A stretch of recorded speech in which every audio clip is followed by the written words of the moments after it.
Kembali pagi ini saya akan berbagi sharing dengan saudara sebuah pengajaran firman Allah. Pagi ini saya masih bicara tentang Immanuel. Ini mungkin yang ketiga kali ya bicara Immanuel. Ya, kemarin saya bicara sebetulnya pagi ini yang saya mau sampaikan kepada saudara kemarin ya. Tapi kemarin rupanya Tuhan bicara lebih banyak tentang bintang yang menuntun kehidupan kita, saudara ya. Dan itu mengalir saja kemarin ya, puji Tuhan.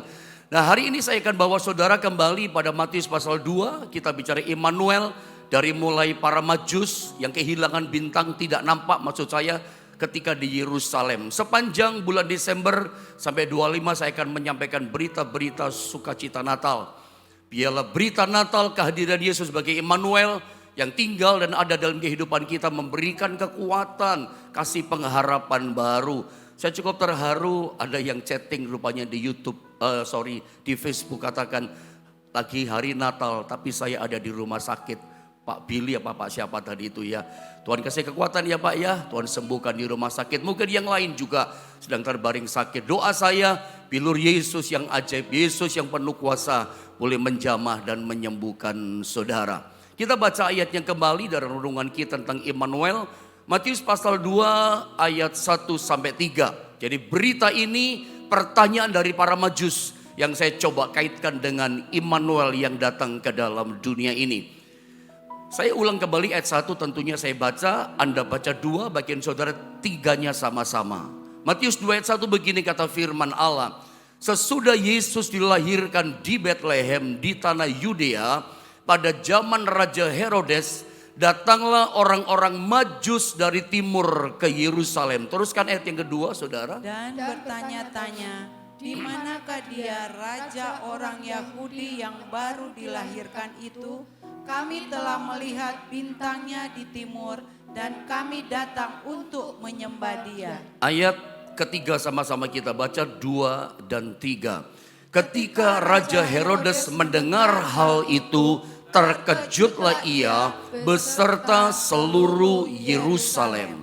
Kemarin kita belajar rupanya khusus ayat ke-1, saudara ya. Para majus dari Persia, dari Mesopotamia, dari Iran gitu kira-kira. Datang mereka dituntut sama bintang dari negeri mereka. Sampai ke Yerusalem, bintang itu lenyap. Itu kira-kira berita yang kita terima kemarin. Anda yang belum mengikuti firman Allah kemarin, coba ikuti firman Allah yang kemarin. Supaya bisa nyambung melandas enak pada pagi ini. Nah, sekarang saya akan bawa saudara pada bagian ayat yang kedua. Ketika bintang itu lenyap, hilang di Yerusalem, mereka tidak putus asa. Bagian terakhir kemarin kita belajar, mereka tidak hilang pengharapan. Itu kan yang penting dalam berita Natal. Seringkali di akhir tahun rasanya kita gak ada harapan karena masalah kita yang berat. Dan saya mau katakan, justru Immanuel datang, Yesus datang memberi harapan baru. Yesus tahu kebutuhan manusia. Kita manusia butuh Yesus. Makanya Natal itu adalah kasih Bapa di sorga, Allah kita memberikan juru selamat, itulah Yesus sang Immanuel kepada kita. Sebab Yesus tahu kebutuhan kita manusia orang berdosa, kita butuh Tuhan sebagai pengharapan kita. Pagi ini jika ada di antara saudara rasanya gak punya pengharapan, ingat di dalam Yesus selalu ada pengharapan baru. Para majus tidak hilang pengharapan. Meskipun mereka tidak melihat bintang itu, tidak kelihatan. Tapi mereka tahu bintang itu ada. Bintang itu bicara kuasa Tuhan. Bintang itu bicara tuntunan dan pertolongan Tuhan. Tuhannya ada meskipun pertolongan belum ada. Ya, masalah masih ada. Tapi ingat, Yesus berkuasa tetap ada dalam hidup kita. Dan kita lihat bukti bahwa mereka tidak putus harapan, tidak hilang harapan. Para majus bertanya-tanya kepada setiap orang yang mereka jumpai di kota Yerusalem. Setiap jumpa orang mereka tanya begini, lihat ayat yang kedua. Kita mulai berangkat renungan kita dari ayat 2. Saya baca ulang ayat 2 dikatakan begini. Dan para majus, saudara ya, bertanya-tanya. Ini pertanyaan para majus kepada setiap orang yang mereka jumpai di Yerusalem. Di manakah dia, raja orang Yahudi yang baru dilahirkan itu? Kami telah melihat bintangnya di timur, di Persia, di Iran, dan kami datang untuk menyembah dia. Ini pertanyaan para majus. di manakah dia raja orang Yahudi yang baru dilahirkan itu. Ketika saya coba telusuri, saya cermati, saya pelajari Matius 2 ayat yang kedua, yang Tuhan singkapkan begini, yang saya dapat tangkap dari ayat kedua, saya temukan begini. Pertanyaan di manakah dia raja orang Yahudi yang baru dilahirkan itu? Ini pertanyaan para Majus. Ini pertanyaan manusia kepada manusia, dia bertanya begini. Ini merupakan begini saya tangkap, merupakan pertanyaan yang pertama kali muncul dalam perjanjian baru. Jadi ketika saya coba cek dalam 4 Injil, Matius, Markus, Lukas, Yohanes, dari mulai awal-awal pasal di 4 Injil, yang saya temukan berita Natal pagi ini, yang saya dapat tangkap pewahyuan dari Tuhan lewat ayat ini adalah begini, bahwa ternyata yang ditanyakan para Majus kepada setiap penduduk orang di kota Yerusalem, di manakah dia raja orang Yahudi yang baru dilahirkan itu? Saya tangkap begini, ini ternyata adalah merupakan pertanyaan yang pertama kali muncul yang ada di perjanjian baru. Coba cermati, cek kembali di Alkitab saudara.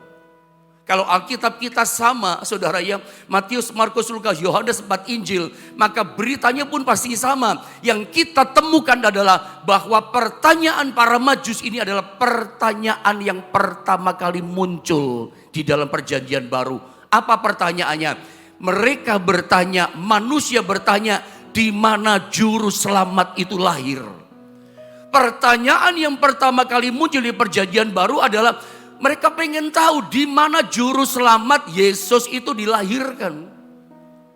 Ketika saya coba compare, bandingkan dengan perjanjian lama, tentu penasaran dong. Kalau perjanjian baru pertanyaan yang muncul adalah yang itu tadi. Saya coba cari tahu, saya cek, saya cermati, saya coba telusuri apa kira-kira pertanyaan di kitab-kitab awal, di kitab Kejadian Perjanjian Lama.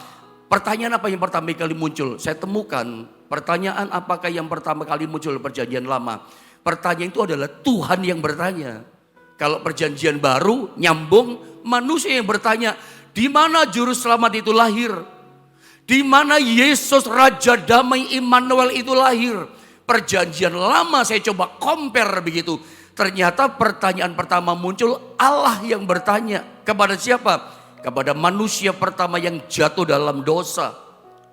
Manusia yang terhilang dalam dosa. Allah tanya, nanti Anda baca dalam Kejadian pasal 3 di ayat yang ke-9.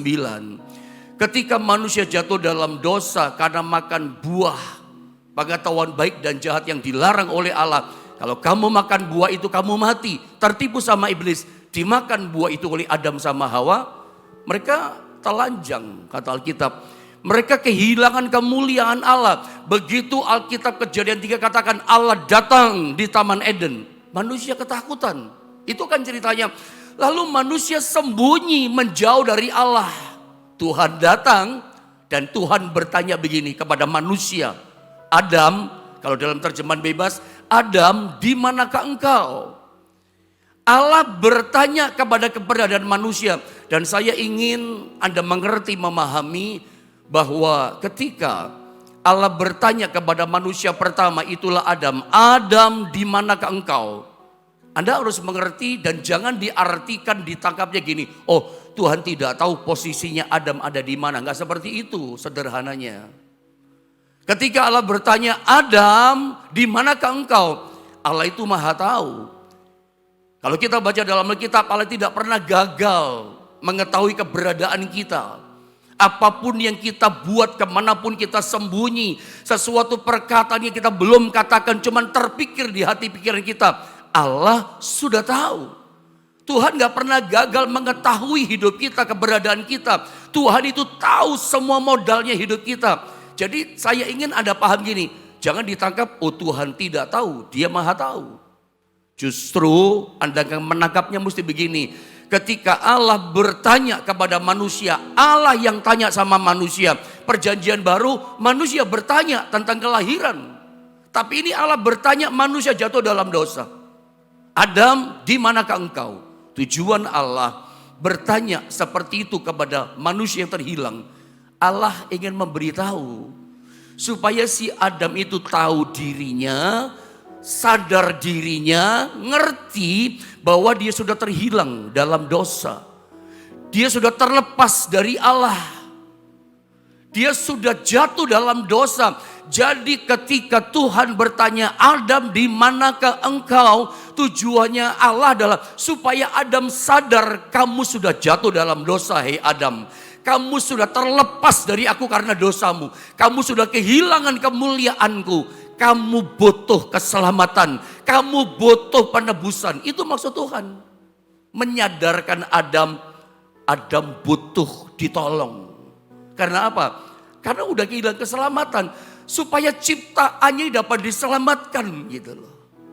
Makanya kalau kita kembali saudara ya, kepada pertanyaan daripada orang Yahudi tadi, ya, pertanyaan para Majus kepada orang Yahudi di Yerusalem yang pertanyakan, di manakah dia raja orang Yahudi yang baru dilahirkan itu?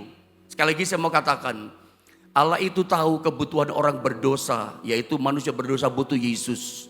Maksud saya, pertanyaan Allah kepada manusia dalam dosa itu kalau kita tarik, kita gabungkan, kita jadikan satu dengan pertanyaan para Majus, di manakah dia raja orang Yahudi baru dilahirkan itu?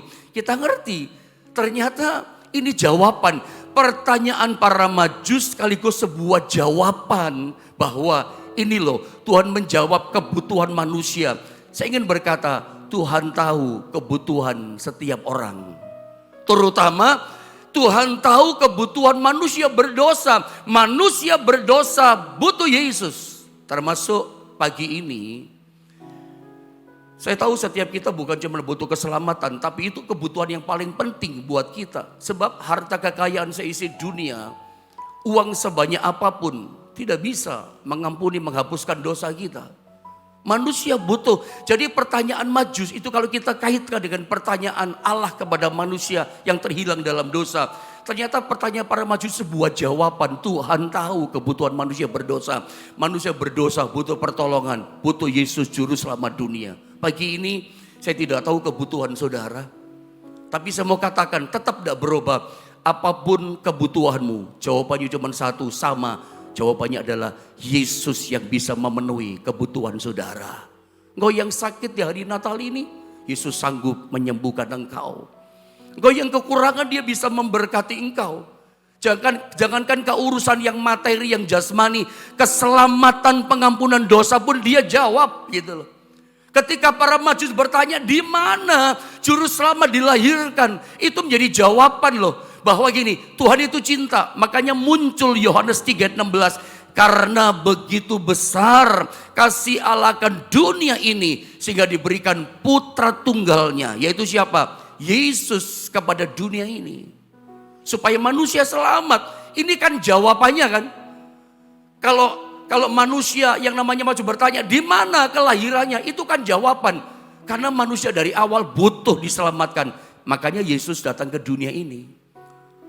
Walaupun Bapak tahu dia mesti berikan putranya itu untuk mati. Nah, kenapa sih mesti Yesus datang ke dunia ini? Bahkan lewat pertanyaan para Majus dia bicara Raja Yahudi. Di manakah Raja Yahudi yang baru dilahirkan? Padahal di Yerusalem kan sudah ada seorang raja. Coba Anda lihat gambar ini ya. Di ayat 1, Yerusalem yang merintah itu adalah Raja Herodes. Coba saya ingin ungkapkan ayat ini sedikit. Saya baca. Sesudah Yesus dilahirkan di Bethlehem, perhatikan, di tanah Yudea pada zaman siapa? Raja Herodes yang memerintah. Datanglah orang Majus dari timur ke Yerusalem, clear jelas. Jadi ketika para Majus sampai ke Yerusalem, ada raja yang memerintah di Yerusalem. Ada seorang raja yang memerintah orang-orang Yahudi. Siapa namanya? Herodes namanya. Lalu ngapain? Kenapa? Para Majus mempertanyakan raja Yahudi yang baru lahir. Kok ada raja lain? Makanya tadi kita baca Herodes di ayat yang kedua, ayat yang ketiga terkejut, dia kaget, sindrom dia, takut kehilangan kekuasaan. Ada raja Yahudi yang lahir lagi yang baru. Saya mau kasih tahu. Kenapa ada kata raja Yahudi yang baru dilahirkan? Saya tulis begini. Raja Herodes itu bukanlah raja orang Yahudi yang sesungguhnya. Kenapa? Herodes itu bukan keturunan Yahudi. Herodes bukan keturunan Daud gitu loh. Herodes adalah seorang raja yang dipilih oleh bangsa Romawi karena pada waktu itu yang berkuasa kan kekaisaran Romawi. Israel dijajah sama bangsa Roma. Kaisar Roma pilih seorang raja dari bangsa Roma namanya Herodes untuk menjajah, untuk memimpin di Yerusalem. Herodes bukan raja Yahudi yang sesungguhnya. Siapa raja Yahudi sesungguhnya? Yesus adalah raja orang Yahudi yang sesungguhnya. Ini menarik. Makanya ketika Herodes sang raja yang memimpin di Yahudi mendengar bahwa yang lahir itu adalah raja Yahudi yang baru, dia terkejut. Nah, kita lihat kisah di ayat 3, ayat yang keempat, ayat yang ketiga. Raja terkejut, saya baca ya, agak kecil tapi saya bacakan. Perhatikan, dengar ini ayat. Ketika Raja Herodes mendengar hal itu, terkejutlah ia beserta seluruh Yerusalem. Maka dikumpulkannya semua imam kepala dan ahli Taurat bangsa Yahudi, lalu dimintanya keterangan dari mereka. Dia tanya gini Herodes, di mana Mesias akan dilahirkan? Lihat ayat yang kelima. Mereka berkata kepadanya, imam-imam kepala ahli Taurat berkata begini, di Bethlehem di tanah Yehuda. Langsung tahu. Karena demikian ada tertulis dalam kitab Nabi, saya pernah terangkan ini, ayat yang ke-6. Dan engkau Bethlehem tanah Yehuda dan seterusnya. Mari menarik. Ketika Raja Herodes terkejut akan kelahiran Raja Yahudi yang lain. Dia bertanya kepada imam-imam kepala, kepada ahli Taurat, di manakah Mesias akan dilahirkan sebagai bayi? Ini menarik loh saudara ya. Mesias dilahirkan, di mana dia dilahirkan? Kata dilahirkan menunjukkan dia manusia kan. Gini loh saudara ya, Injil Matius itu menuliskan kisah tentang Yesus. Yesus digambarkan sebagai raja. Makanya gak heran saudara, tidak heran. Dalam Injil Matius silsilahnya Yesus itu dimulai dari Abraham. Dia anak Abraham. Kenapa? Sebab Allah itu pernah berjanji kepada Abraham. Dari Abraham akan lahir keturunan raja-raja. Dari benih Abraham ada Daud, ada Salomo, ada Rehabiam, muncul Yosafat, muncul Hizkia, muncul Raja Usia, raja-raja dari benih Abraham. Tapi dalam Injil Lukas, silsilah Yesus tuliskan dari mulai Adam, anak manusia pertama. Karena dalam Injil Lukas, Yesus digambarkan dia sebagai apa? Anak manusia. Kalau Anda baca dalam Yesaya pasal 9, coba sedikit lagi lihat ayat ini. Yesaya 9 ayat 5. Perhatikan kalimat awal. Walaupun ini saya ajarkan 4 atau 5 hari yang lalu sama saudara. Tapi lihat ayat awal kembali. Dikatakan Yesaya 9 ayat 5. Sebab seorang anak telah lahir untuk kita. Anak itu lahir untuk kita manusia di dunia ini. Tetapi seorang putra telah diberikan untuk kita. Putra bukan lahir untuk kita, putra diberikan. Kalau anak itu lahir, kata seorang anak lahir untuk kita, ini gambaran Yesus sebagai manusia 100%. Yesaya 9 ayat 5 sudah menubuatkan 700 tahun sebelum Yesus dilahirkan. Sudah dikatakan bahwa nanti ada seorang anak akan dilahirkan untuk kita. Ini bicara Yesus yang datang ke dalam dunia ini. Dia adalah manusia 100% darah daging kayak kita. Makanya lahir, bapaknya sediakan tubuh seorang bayi. Itu maksud saya. Wujudnya Yesus datang ke dunia ini lewat tubuh bayi sama dengan kita. Cuman bedanya dalam daging Yesus, tubuh Yesus tidak ada dosa. Dan dia tidak berbuat dosa. Tapi dia jadi anak manusia. Lahir lewat anak bayi. Tapi putra itu diberikan, putra nggak bisa dilahirkan. Karena putra ini bicara putra Allah sebagai anak Allah. Artinya ini Yesus itu adalah manusia 100%. Tapi kalimat kedua, seorang putra diberikan kepada kita. Ini bicara yang diberikan adalah Yesus sebagai anak Allah. Dia Allah 100%. Keberadaannya sudah ada dalam kekekalan. Bersama dengan Bapa sebelum alam semesta langit bumi ada, Yesus sudah ada putra Allah bersama dengan Allah Bapa. Jadi Yesaya 9 ayat 5 mengungkapkan dua hal pada kita. Dia manusia 100% diberikan lahir pada kita.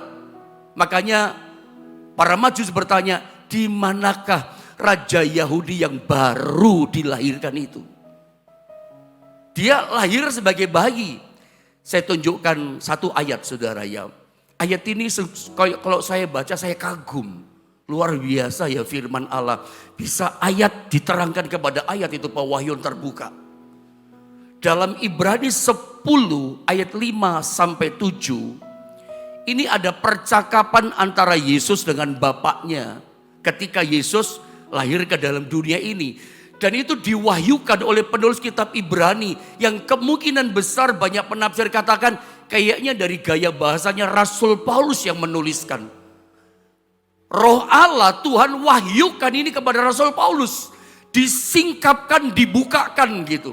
Bahwa terjadi percakapan antara Yesus dalam kekekalan sebagai putra Allah dengan Bapaknya. Ketika dia turun ke dunia, Bapaknya sediakan tubuh kepada Yesus ketika datang ke dalam dunia. Lihat saya baca ayat ini. Ibrani pasal 10 ayat 5 sampai ayat 7. Perhatikan baik-baik ayat ini. Saya baca ya. Ini percakapan Yesus dengan Bapaknya. Karena itu perhatikan kalimatnya. Ketika ia masuk ke dunia. Luar biasa loh. Ini Paulus katakan. Ketika ia Yesus masuk datang ke dunia. Ia berkata, Yesus berkata dalam kekekalan waktu itu. Korban dan persembahan tidak engkau kehendaki, korban binatang, darah binatang. Tetapi engkau Bapa telah menyediakan tubuh bagiku. Lihat, kepada korban bakaran dan korban penghapus dosa engkau tidak berkenan. Lalu aku berkata, sungguh aku datang, kata Yesus, dalam gulungan kitab ada tertulis tentang aku. Ini nubuatan para nabi. Untuk melakukan kehendakmu ya Allahku. Dalam ayat ini Yesus berkata bahwa begini. Ketika dia turun ke dunia. Itu sudah dinubuatkan oleh para nabi atas kehendak Bapaknya. Dan dalam percakapan ini kita menangkap sesuatu. Ketika Yesus turun ke dunia. Yesus berkata Bapaknya menyediakan tubuh dalam bayi. Wujudnya adalah bayi yang ada dalam kandungan Maria. Makanya kalau kita baca dalam lihat gambar ini Lukas pasal 2 ayat 1 sampai 7. Ada bisa juga baca dalam Lukas pasal 1 mulai. Malaikat itu datangkan kepada Maria. Kamu dikaruniai. Tuhan pilih kamu dapat karunia, dipinjam kandungannya Maria. Untuk melahirkan juru selamat dunia. Karena dia lahir harus jadi anak manusia dalam bayi. Dan mesti dikandung dalam rahim seorang wanita. Maria terpilih dari semua wanita di dunia ini. Singkat katanya begini. Dari Nazaret dia mengandung nubuatan mesti lahir di Bethlehem kan. Nanti tolong deh baca di rumah saja ayat ini supaya tidak berkepanjangan ya. Lukas 2 ayat 1 sampai 7. Nanti begitu sampai di Bethlehem dia akan melahirkan anak itu. Jadi Kaisar Agustus digerakkan. Ada sensus penduduk pertama. Mereka mesti kembali ke Bethlehem. Bla bla bla bla bla. Lahirlah dia di situ. Nah, kelahiran Yesus kedatangan di dunia ini dalam Galatia pasal 4. Saya ingin Anda lihat ayat ini, perhatikan. Ini mengajar saudara ya, tapi perhatikan. Galatia 4 ayat 4 sampai 6 saya baca ya. Tetapi setelah genap waktunya.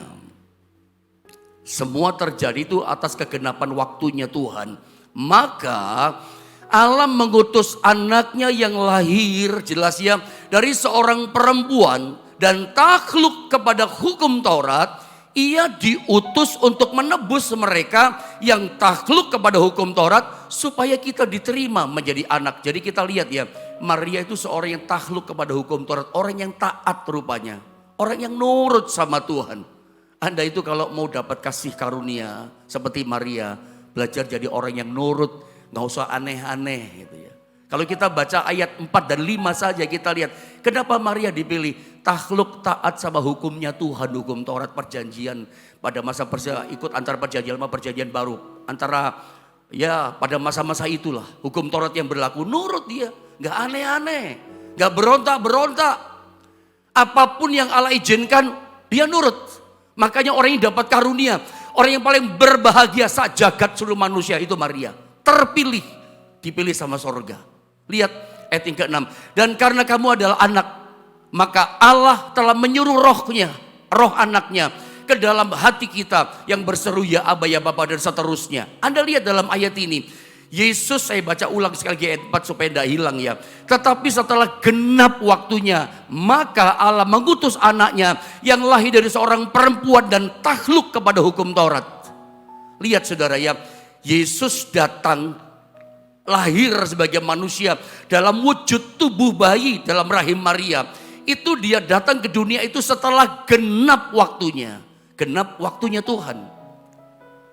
Semua yang terjadi di dunia itu dalam kegenapan waktunya Tuhan. Kalau Anda punya persoalan pun sama. Anda sakit, Anda punya masalah yang gak berdaya, jatuh ekonomi saudara, porak-poranda pekerjaan saudara, Anda punya masalah yang besar dan buntu hari ini. Percaya kata firman Allah, Galatia 4 ayat yang keempat, 4 ini saudara, dengar baik-baik. Bahwa Tuhan akan menjawab doa kita, itu genap waktunya. Akan datang genap waktunya, doamu dijawab. Akan datang genap waktunya, sakitmu akan disembuhkan. Akan genap datang waktunya, jalan keluarmu dibuka sama Tuhan. Akan genap datang waktunya, hidupmu yang dibawa diangkat oleh Tuhan. Asal ada tetap takluk nurut sama Tuhan. Jangan jadi orang kesan yang aneh-aneh, sedikit-sedikit kecewa, sedikit-sedikit marah sama Tuhan.